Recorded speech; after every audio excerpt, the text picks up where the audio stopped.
తేదీ మార్చి 13 2026 ప్రసిద్ధ తెలుగు కవయిత్రి ఆతుకూరి మొల్లమాంబ జయంతి వేడుకలు ఘన నివాళులు అర్పించిన బీఆర్ఎస్ పార్టీ సీనియర్ నాయకులు కంటెస్టెడ్ ఎమ్మెల్సీ పిడిశెట్టి రాజు సిద్దిపేట జిల్లా మార్చ్ 13 హుస్నాబాద్ నియోజకవర్గం కోహెడ మండలం ఆతుకూరి మొల్లమాంబ జయంతి వేడుకలు భారత రాష్ట్ర సమితి పార్టీ సీనియర్ నాయకులు కంటెస్టెడ్ ఎమ్మెల్సీ పిడిశెట్టి రాజు ఆధ్వర్యంలో స్థానిక అంబేద్కర్ చౌరస్తాలో నిర్వహించగా వారి చిత్రపటానికి పూలమాల వేసి ఘనంగా నివాళులు అర్పించారు.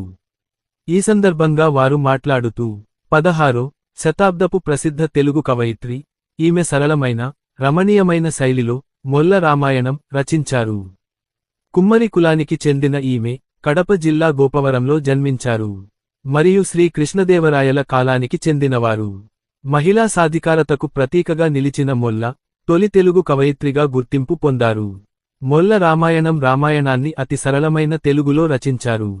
పండితుల చేత సైతం ప్రశంసించబడిన మొల్ల రామాయణం చాలా ప్రసిద్ధి చెందింది. నిరుపేద కుమ్మర కుటుంబంలో జన్మించిన తన కవితా శక్తితో గొప్ప స్థానాన్ని పొందారు. ఆంధ్రప్రదేశ్ మరియు తెలంగాణ రాష్ట్రాల్లో ఈమె జయంతిని ఘనంగా నిర్వహిస్తారు.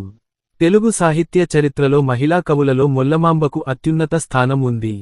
ఈ కార్యక్రమంలో కుమ్మర శాలివాహన సంక్షేమ సంఘం అధ్యక్షులు గంగాధర్ రమేష్, జాతీయ బీసీ సంక్షేమ సంఘం మండల అధ్యక్షులు వేముల వీరస్వామి, శ్రీనివాస్ నేత, భజన మండలి అధ్యక్షులు శ్రీనివాస్ గుప్తా, తంగళ్లపల్లి రచూరి మల్లేశం, పి.